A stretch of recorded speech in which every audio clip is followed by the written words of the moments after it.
your mic.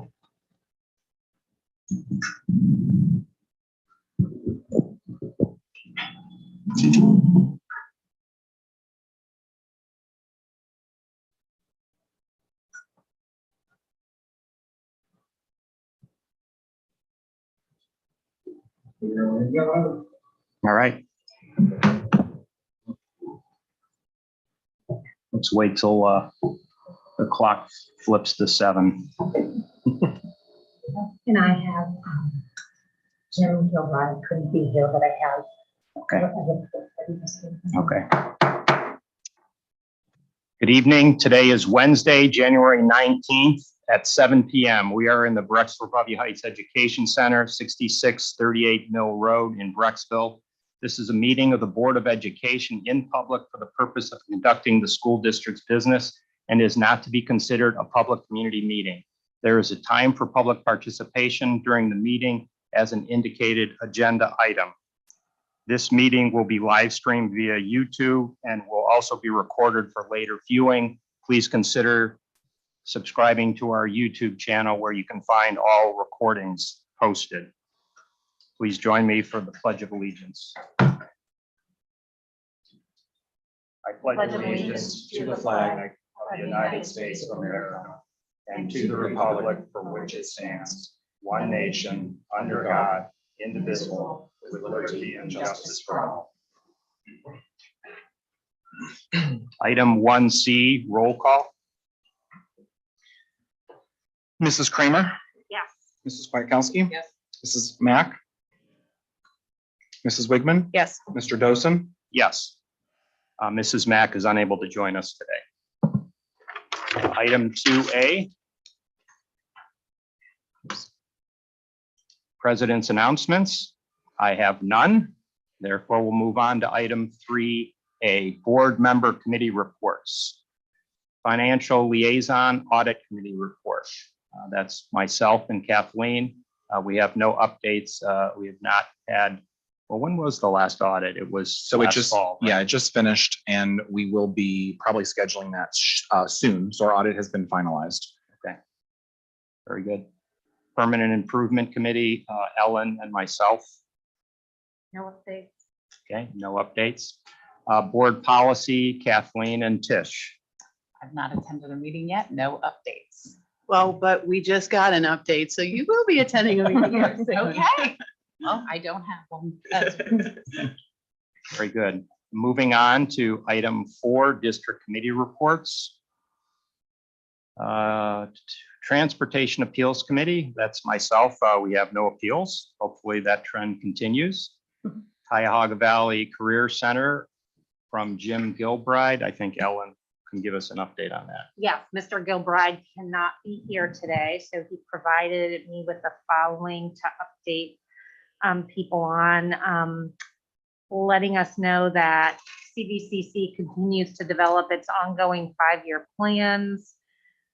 Each plan is presented annually to the board with the previous year's performance and a rolling 5-year plan. The 5-year forecast that was approved in November shows no anticipated negative balance years and a cash balance increase of 1.5 million over the previous forecast. So CVCC is in discussions now to determine the best course of action to invest these funds to improve their educational offerings and their student experience. Mr. Gilbride will be at our meeting in February, and he wanted to let us know that there were some new board members there. Heidi Dolezal from North Royalton is the new rotating board member there. Rob Felber out of Twinsburg is the board president, and Gary Suchaki out of Cuyahoga Heights is the vice president. And that's it. Very good. Safety and Security Meeting Report, Brittany and Tish. No updates at this time. Okay, Schools Foundation Report, Brittany. One update, the Schools Foundation will be embarking on their annual fundraising campaign. This year they've dubbed it the Be the Impact campaign. The annual fundraiser has always included an online auction or an auction component. This year will be the same. There will be an online auction. Again, information to be found on bbhsf.org. The auction is scheduled to open February 16th. They're still looking for various sponsors, donors, and packages. If anyone would like to submit, they can find more information on how to reach out to the foundation on the website. Great, thank you. PSO report, Ellen. Nothing other than the first PSL council meeting is February 3rd for 2022, first for 2022. Very good. Other board member reports. Does anyone have anything? Okay. Item 5, superintendent's announcements. We have A, pre-K building project update, B, 2011 robotics, and C, school board recognition month. Joelle. Yes, thank you. So every January, it is National School Board Month, and we'd like to recognize and thank all of our school board members for your service. We appreciate all you do for us. So here's just a certificate of appreciation. Thank you.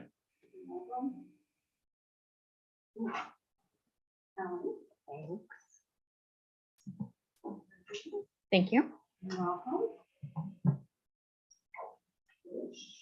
And we have one for Kathleen as well, to help get to her.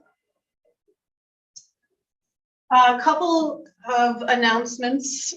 Wanted to talk about the power outage that happened yesterday, just to give some clarification to our community and just some clarification to our board as well.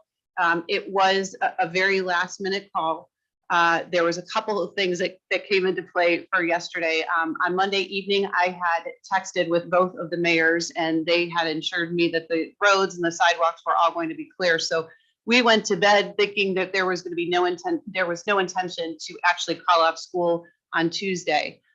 Tuesday morning, so we went normal procedure. And Tuesday morning, Mr. Code informed me, along with Josh, that our middle school and Highland were not ready to go. Middle school had lost some power. And so they were trying to reach me to make the call to call off school.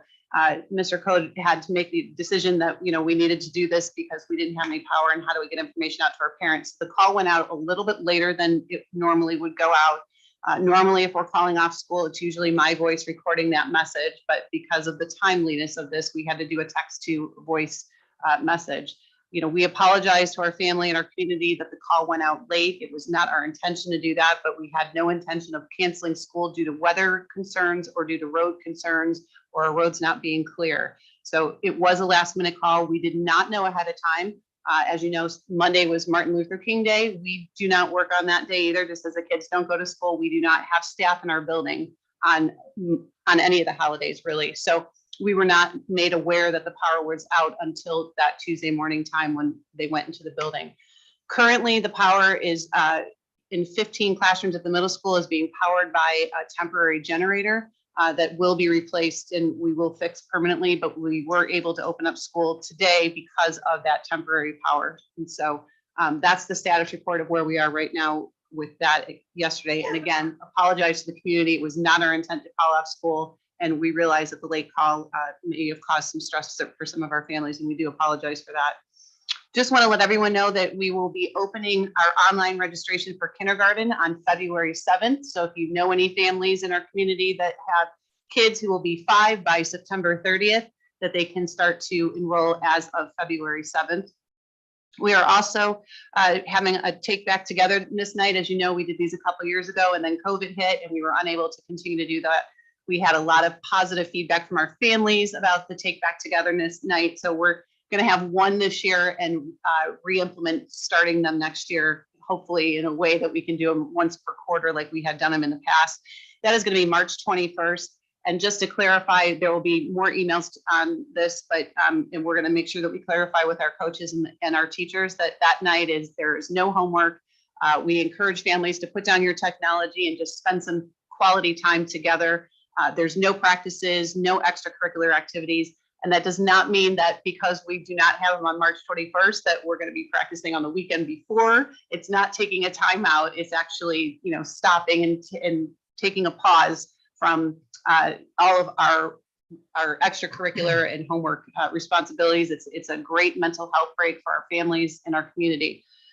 In addition, we have had a lot of discussion about bell times and, within our contracts, being able to negotiate what time schools we're going to start next year. And we've determined that we are looking at our middle school and our high school starting at the same time next year, and then our elementary starting a little bit later.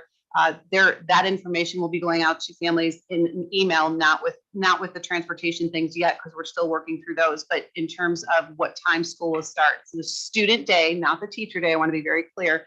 The student days at the middle school and the high school will be from 7:45 to 2:45. So that's 10 minutes later for our high school kids and what they're starting now, a little bit earlier for our middle school kids.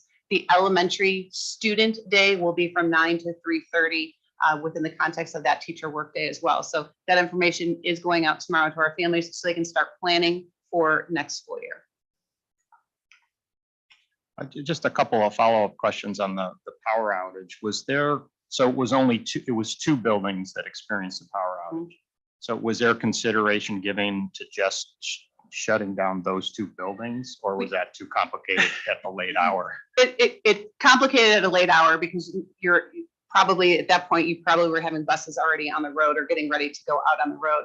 We've done that in the past when we had some issues at Central School. We only shut down Central School, which wasn't such a big issue because that was one tier and you can shut down that building. Typically, when you're getting into 2 or 3 buildings, it's almost easier to shut down the whole district in terms of logistics for parents too. That if you had kids that went to those 2 schools as opposed to, but it is something that we never take off the table. It just depends on the situation. And so, like I said, the call was made, that we had to do something, and so that's what we did.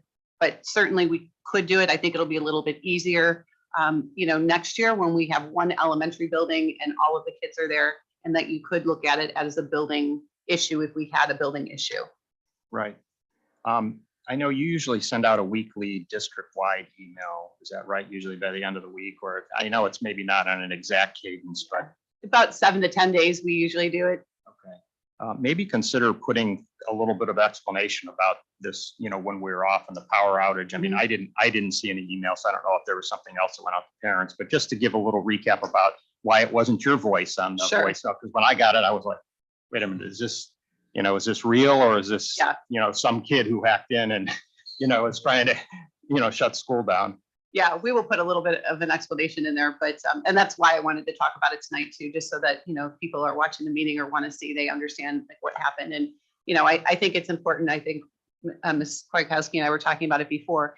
School people don't understand how schools function. And, we were off on Monday. So there was no way we would have known that this power was out, until we showed up at the buildings on Tuesday morning. So, it wasn't, and again, it was a late call. We recognize that. We apologize for it, but that wasn't the intent because we had no intention of calling off school for Tuesday because of weather at all.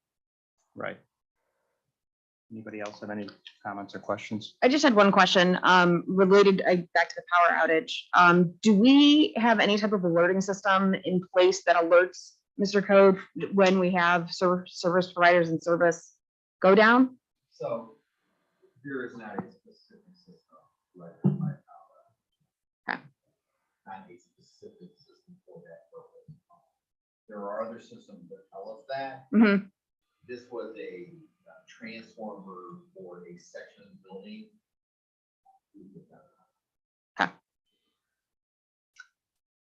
It's okay if I go ahead? Yeah. Is there anywhere for parents or families to look up?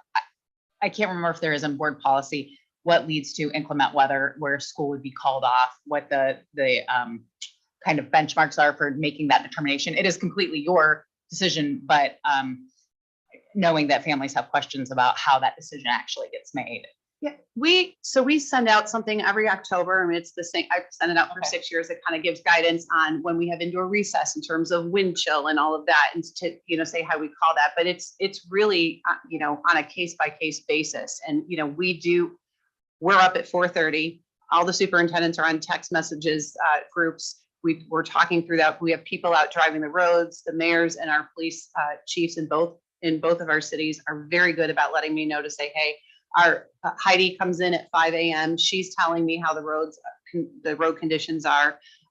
We have our mechanics that are coming in at 5 a.m., to get the buses ready to go to run, and they're texting me. So it's a full process every morning that we're looking at. I mean, cold days, we do not want kids standing out at a bus stop for more than 10 minutes. If the wind chill or the temperature is -15 or below, that's usually the standard we use in terms of cold days, but not necessarily calamity days. If we're talking snow, there's got to be some other factors and road condition and timing. Timing is everything, right? Because we typically have to call school by 6 a.m. or we start, having buses or people up and ready. So if the, people will be critical if a snowstorm comes at 8, well, we're halfway already delivered, our children are already delivered to school. So it's really difficult to stop that, if something comes later. Thank you. And just a quick question on the generator.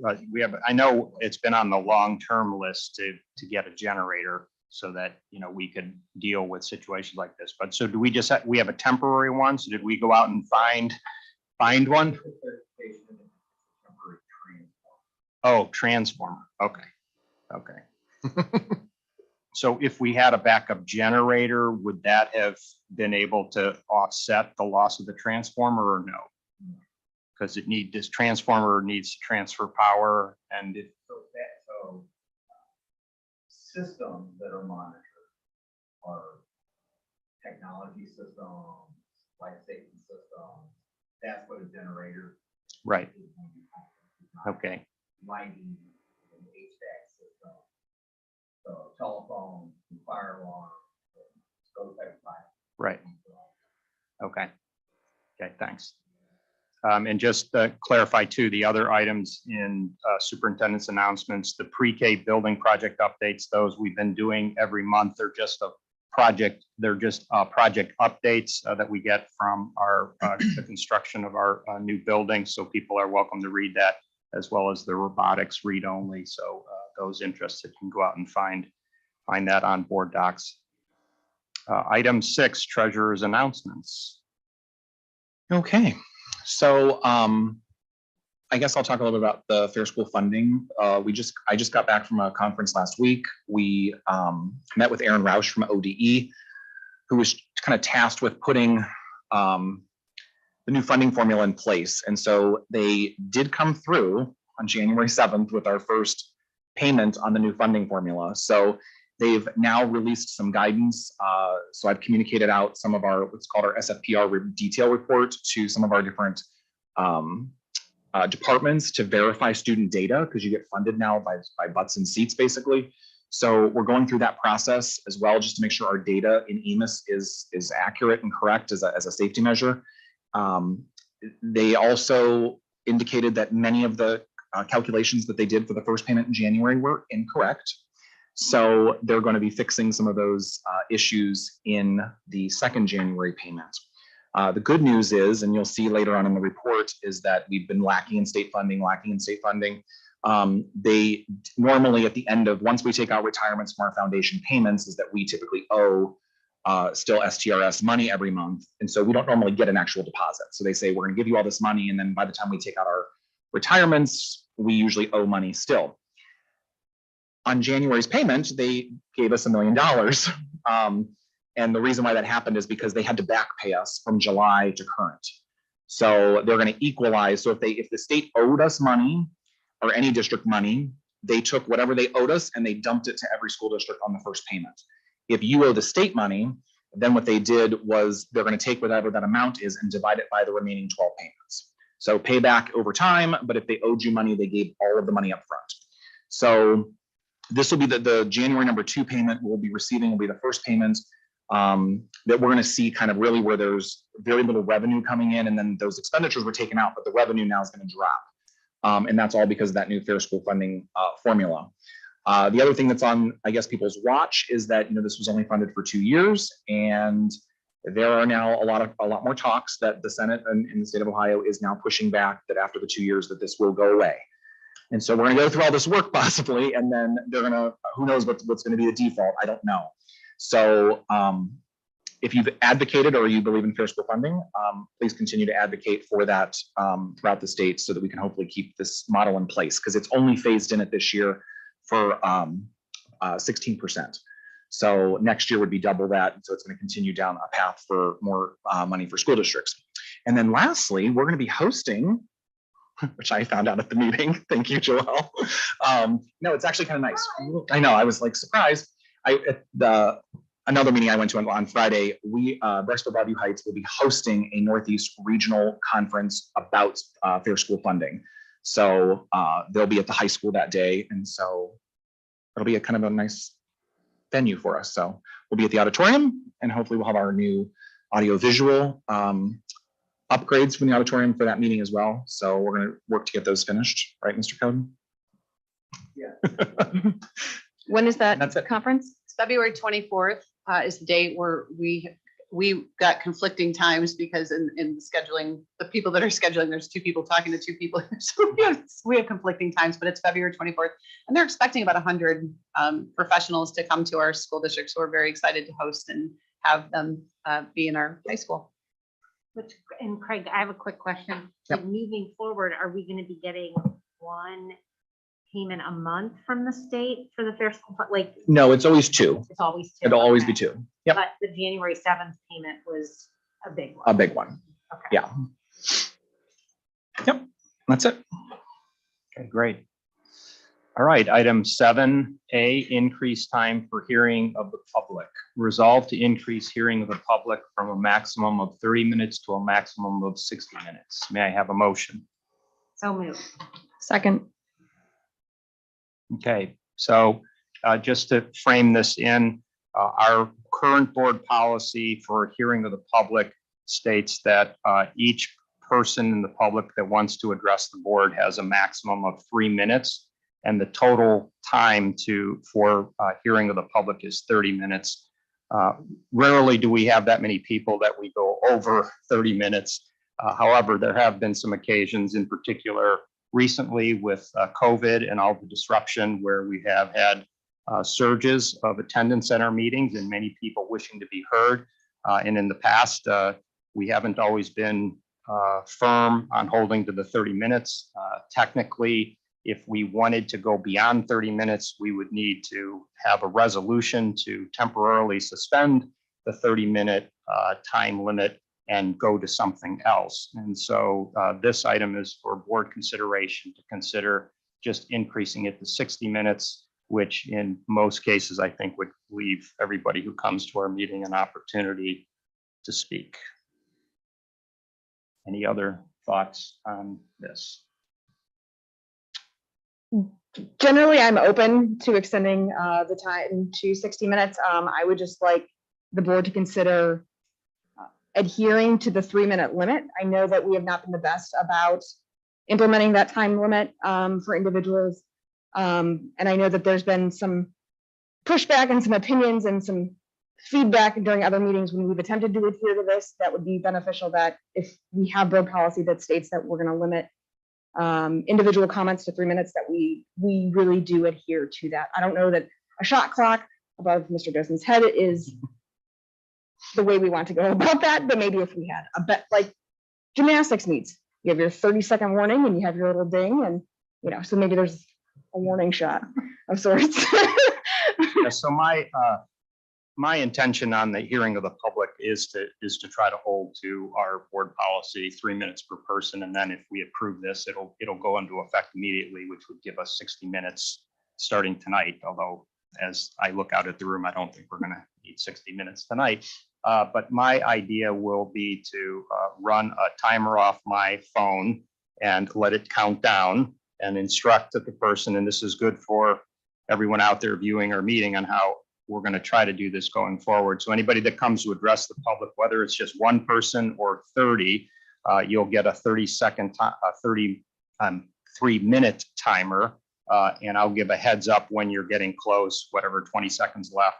And because sometimes it's hard to get people to wrap up even when the timer goes off, I'm just going to let the timer go off right into the microphone until the person closes out their comments. Hopefully we don't need to do that, but I know we have had a couple of cases where some people were not to be denied and they went longer. So we'll try to keep it at a trim 3 minutes, and hopefully the public will be respectful of that and give everyone an opportunity to to say what they want to say. Any other comments or questions? That was my only question, was going to be, there are going to be people that probably will not be denied. So how are we, are we going to write anything specific Yeah, about how that will be managed procedurally? well, and hopefully, the consistency of us doing this. So even if there's one person that shows up and they're starting to go, I'm going to let the alarm go loud right in the microphone. Hopefully they, get the message, not to be rude, but, I'm going to try to rein it in and make sure that people keep to the 3 minutes. Hopefully we won't have issues, but, and hopefully the public, as you're seeing this, will recognize like this is the routine we're trying to use. And if you're going to come to the meetings and you have commentary, we love to hear it. Just prepare ahead of time and know that you're going to be held at 3 minutes. Yeah, I think it's a good opportunity to also remind the community that this is a meeting of the board in public and that the public commentary is an opportunity to engage, but we, would really hope that those that do attend and wish to engage respect that.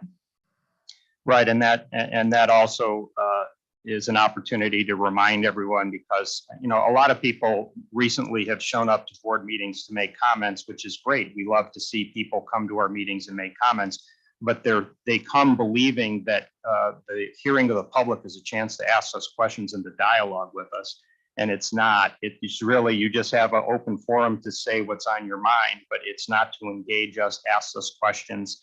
So, there are other methods for that. So if you're looking to pose a question to the board or to our superintendent or our treasurer or our staff, you can call, you can send an email, you can stop by the board office.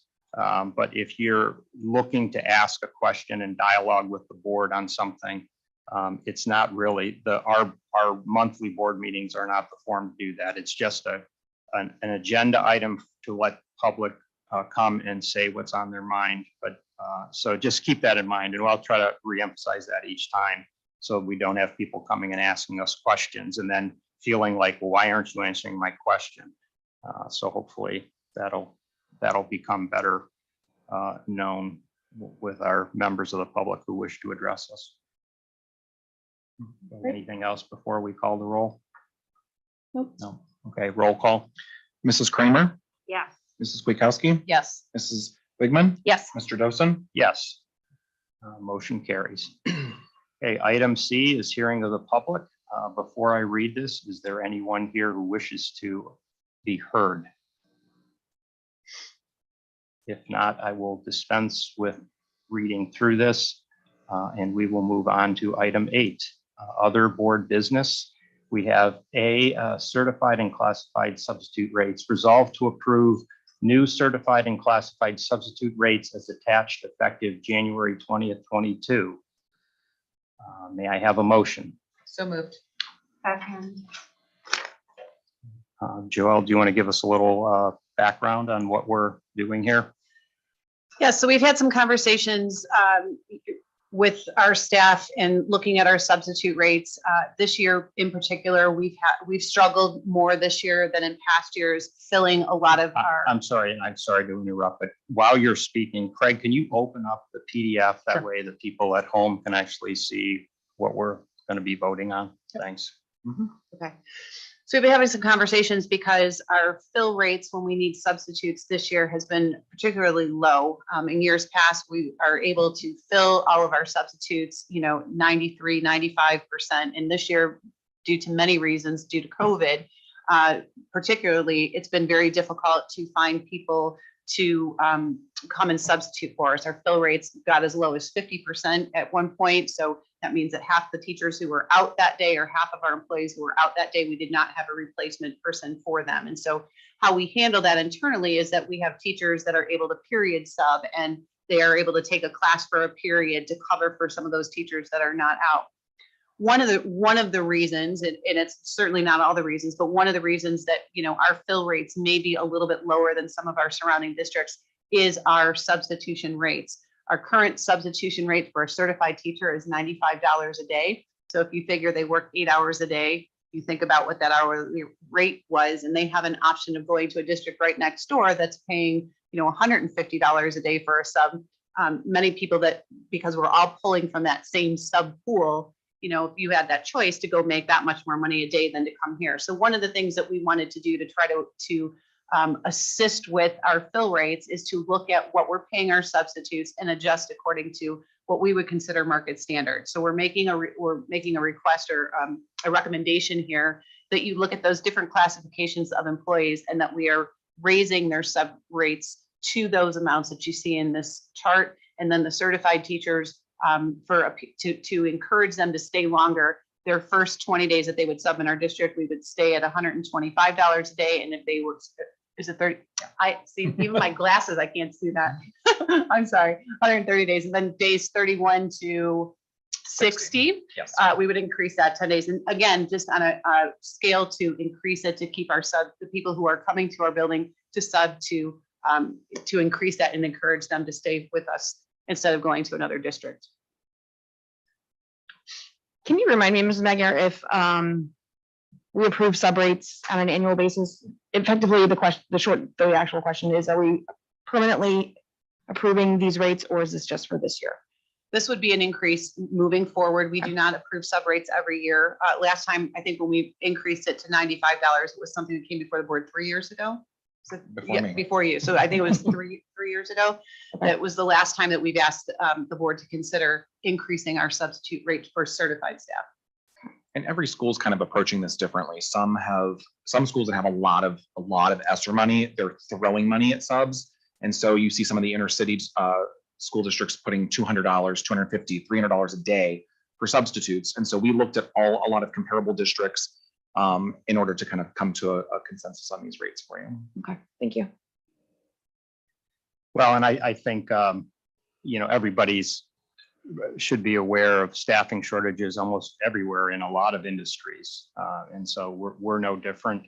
Many employers are having to entice employees to come on board with higher wages or better benefits or what have you. And, we're finding now that the fight for talent to come into our district is getting a little bit harder. So hopefully these rates, and I think we recently increased our rates for bus drivers. Isn't that correct? And we had some positive results from that.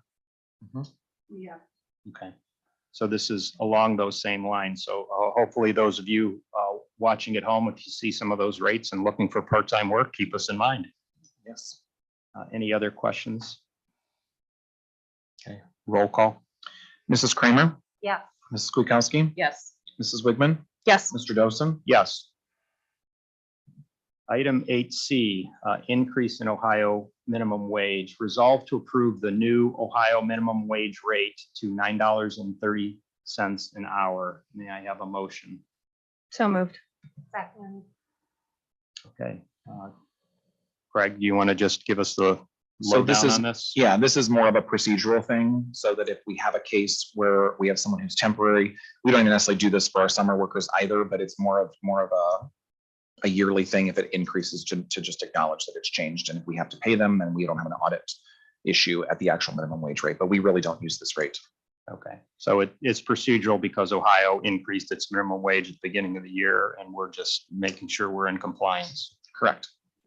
Okay, any other questions or comments? A roll call. Mrs. Kramer, Yeah. Mrs. Kwiatkowski, Yes. Mrs. Wigman, Yes. Mr. Dosen. Yes. Item 8E, parental leave MOU. Resolve to approve parental leave MOU as attached. May I have a motion? So moved. Second.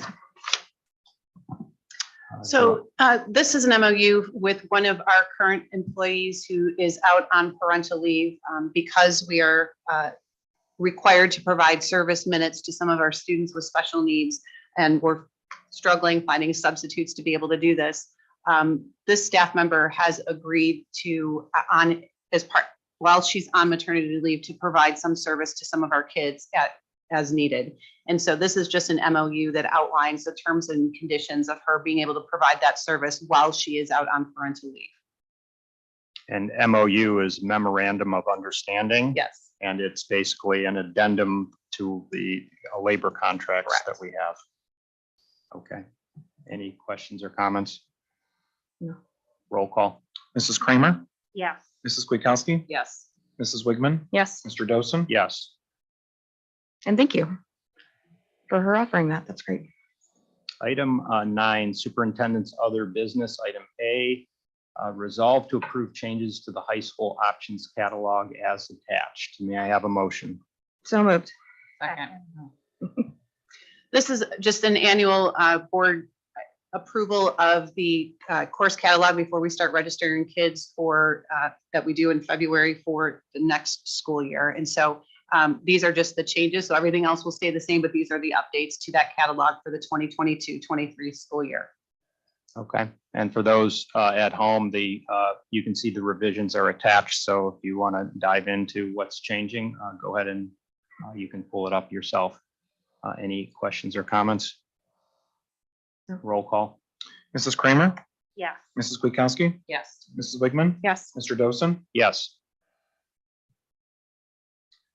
Item 10, Superintendent's consent agenda. Item A, resolve to approve certified personnel recommendations.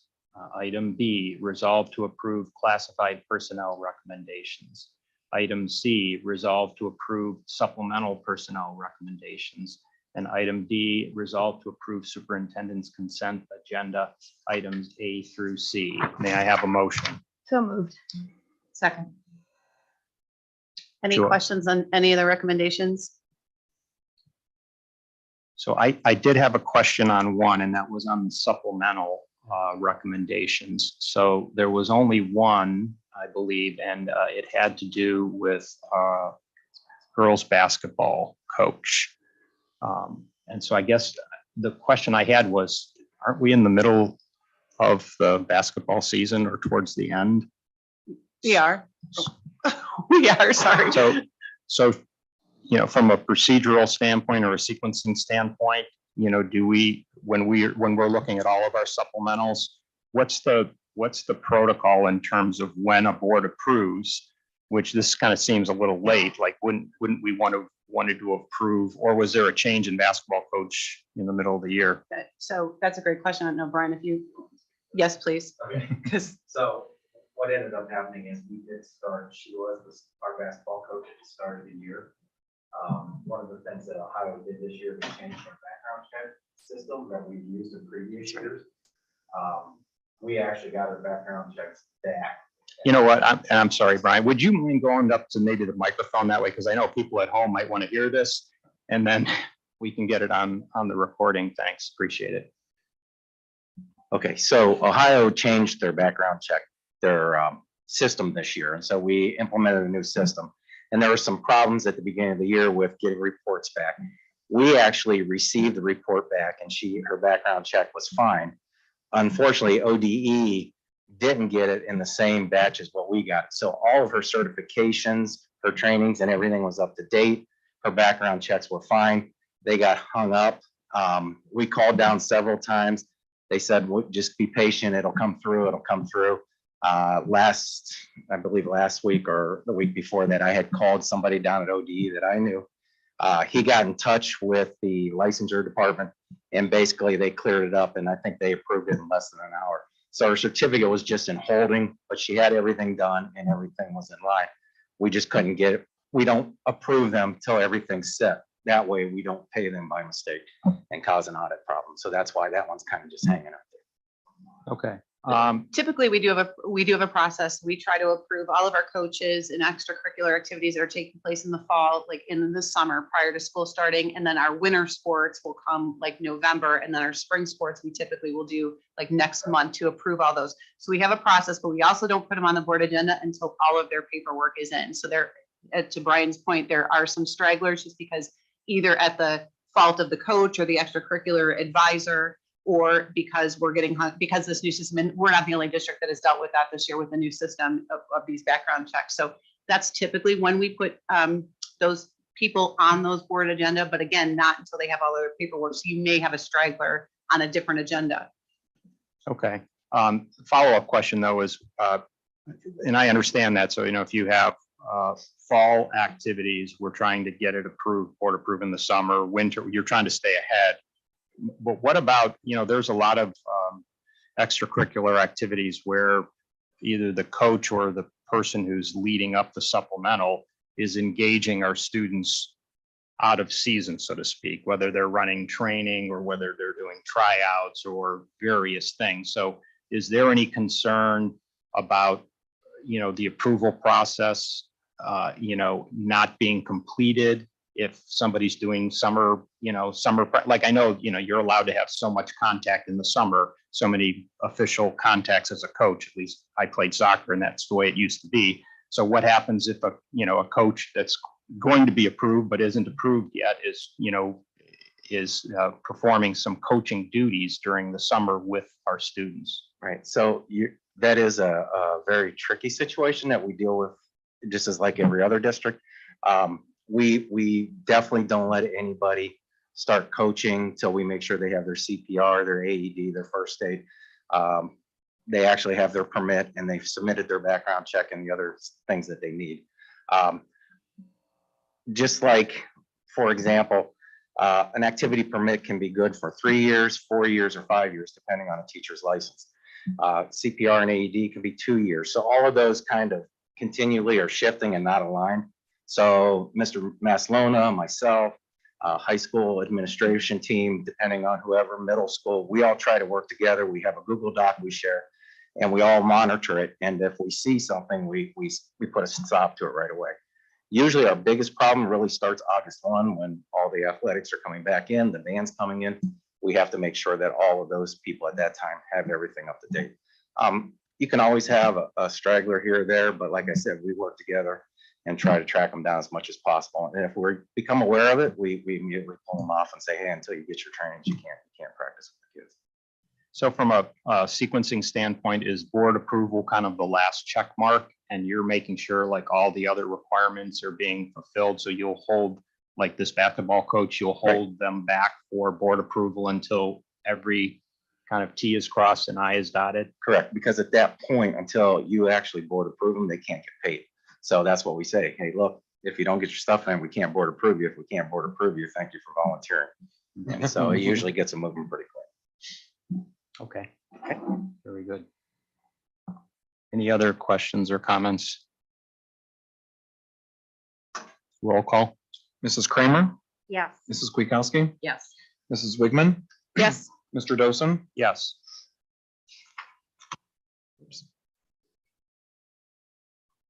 Motion carries. Item 11, treasurer's consent agenda. Item A, resolve to approve the financial report as attached. Item B, resolve to approve the attached depository agreement with Westfield Bank beginning February 1st, 2022. Item C, resolve to approve the minutes from the December 15th, 2021 regular meeting and the January 5th, 2022 organizational and special meeting as attached. Item D, resolve to accept donations as presented. And item E, resolve to approve treasurer's consent items A through D. May I have a motion? So moved. Second. Craig, you want to walk us through? Sure. So we'll talk about our monthly report. So the revenue side, there's really not, I know there's like other moving factors, but in general, we're at $3,700 revenue collections to date. That's basically for us, not much news to talk about, unfortunately. This would show the expenditure part is also favorable at right now at $356,672. So we have a favorable impact currently. The part of this that's not been updated is the retro pay that we just did with the classified union. That'll actually be reflected. We should start to level out with much more consistency after this January month because of A, the state funding, and B, all of the contracts are now up to date. So we should be seeing this number drop and it should be very much in alignment with what is in the forecast, maybe a little bit above, but we'll see how the rest of the year pans out, of course. So Which number will we? the 459, because it's showing a surplus of 459. The forecast is a little over 100,000. but that retro pay alone was almost $200,000. So that just went out the door last Friday. So that'll drop because that's not fully factored in. if And makes that sense. retro pay was, From we rec- July to current. we recently settled the union contracts, and so this is the Correct. retroactive pay that's coming out.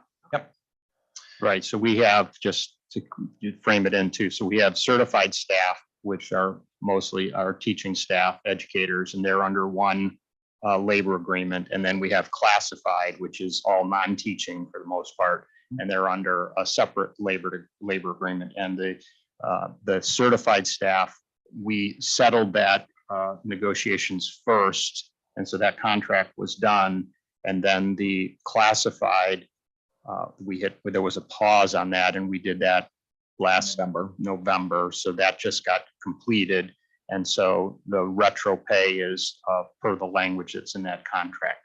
Correct. And there was also a couple things in the contract that were like catch-ups. We moved some timing of things. So things like it's not the merit. I always mess these up. It's the longevity payments. So we moved some of the timing of those. And so we're having to play catch up on a couple of the incentives that are built into that package. So that's also, we're in the process of doing a couple of those tweaks as we kind of got through the retro pay as well, to make sure all of that stuff is in alignment with the new contract. But yes. And pay rates, like the new school year from a pay standpoint usually starts, is it in August or September?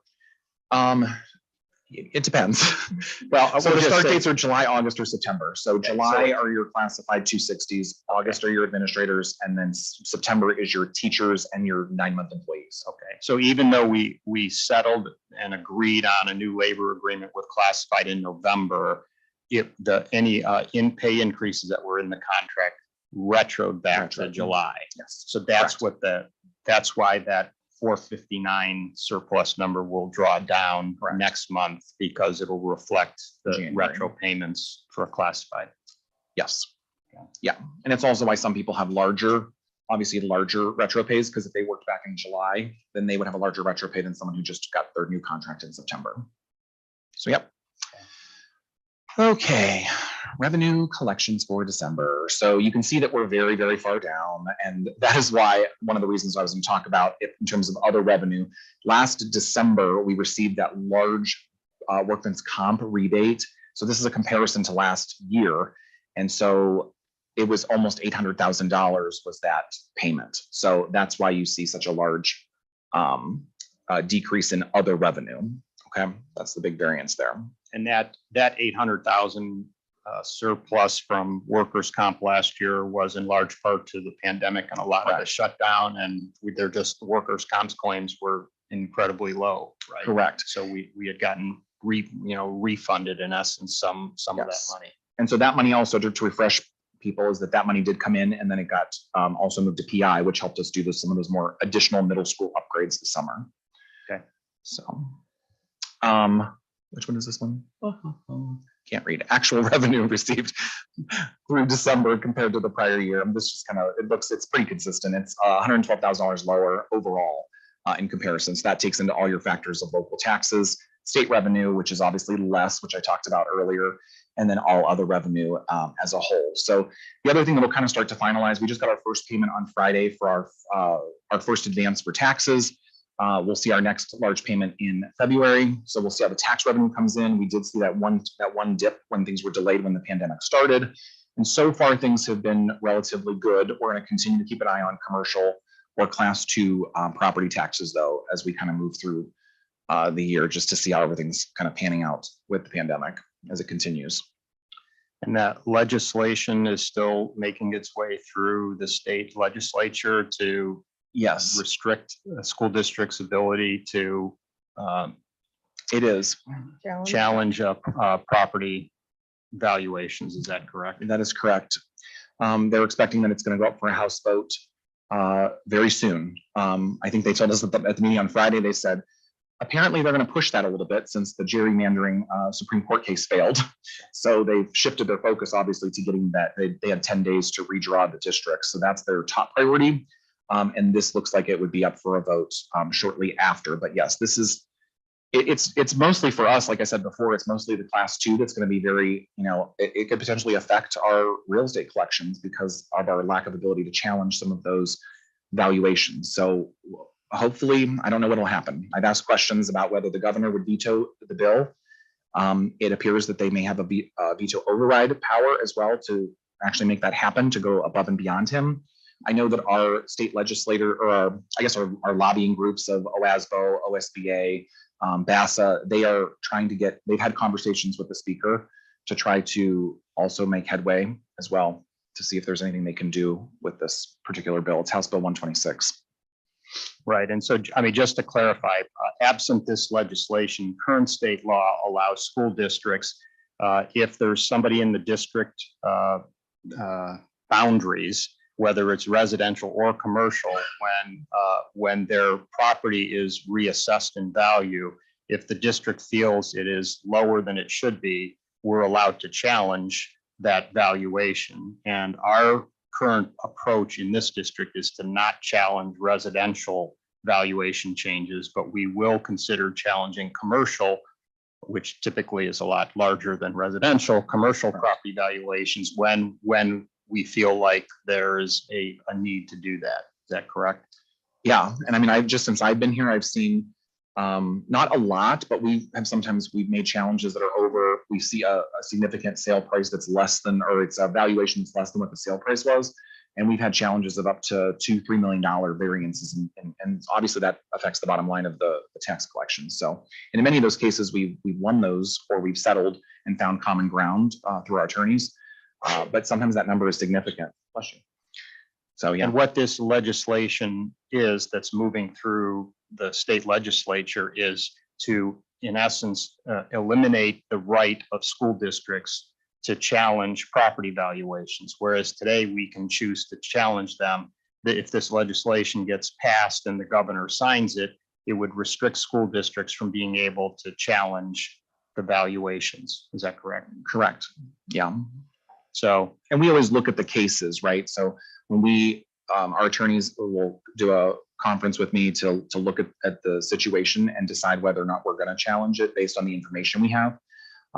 So every case is different, obviously, and there's a lot of factors that play into that, but there's always a consult piece before we do that.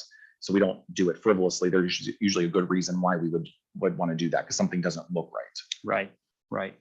So the negative consequences of this is if the legislation goes in, we're not able to challenge cases that seem like they're not aligned with what they should be.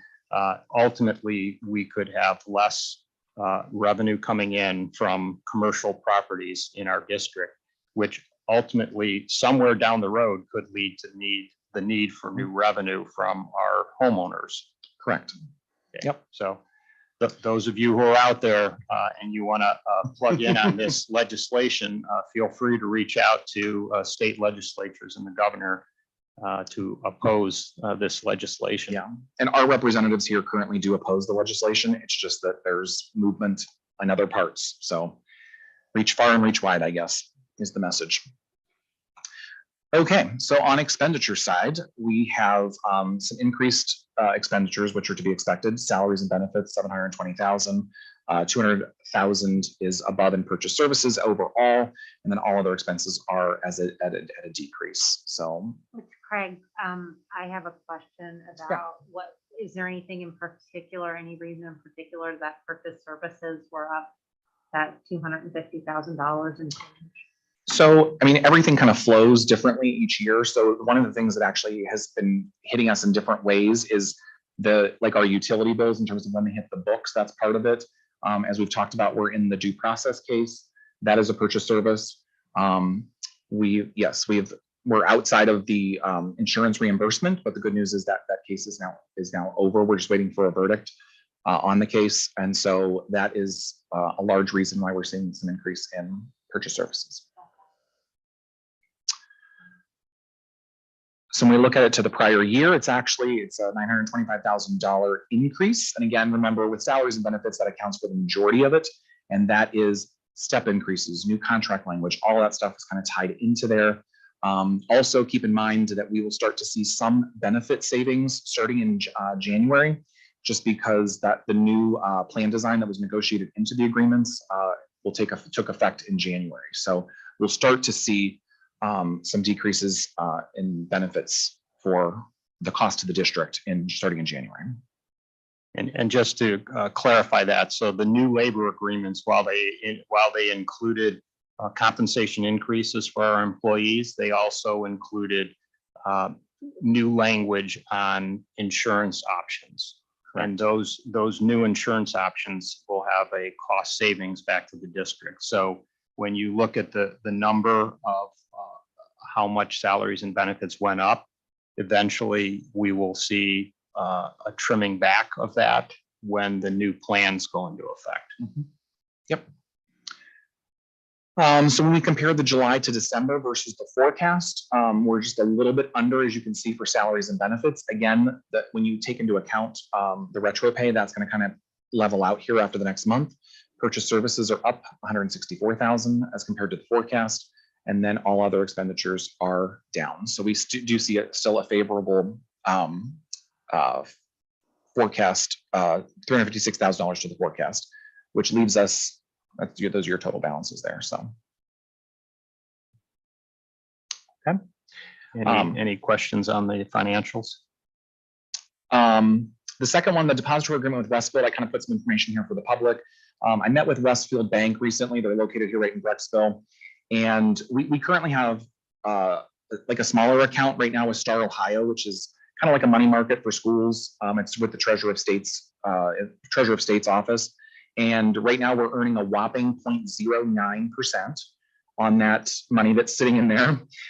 So I did have a conversation with Westfield. They have a couple different options, whether it be with money markets or some short-term CDs that could be a 0.4, 0.6. Interest rates are supposed to be rising here in the spring from the Fed. So it seems like it might be a good option to we might move at least some or most of the money that's in the Star Ohio account for right now over to that to increase some interest earnings for the district. So that's what that is. The minutes up to current, and then we did have some donations on here as well. Any other questions? No other questions? No. Roll call. Mrs. Kramer? Yes. Mrs. Kwiatkowski? Yes. Mrs. Wigman? Yes. Mr. Dosen? Yes. Motion carries. Item 12, closing items. Item A, announcements. The next regular meeting of the Board of Education is scheduled for February 23rd at 7 p.m. Item B is adjournment. Resolved to adjourn the meeting. May I have a motion? Second. Any final comments? Roll call. Mrs. Kramer? Yes. Mrs. Kwiatkowski? Yes. Mrs. Wigman? Yes. Mr. Dosen? Yes. Meeting's adjourned. Thank you. Thank you.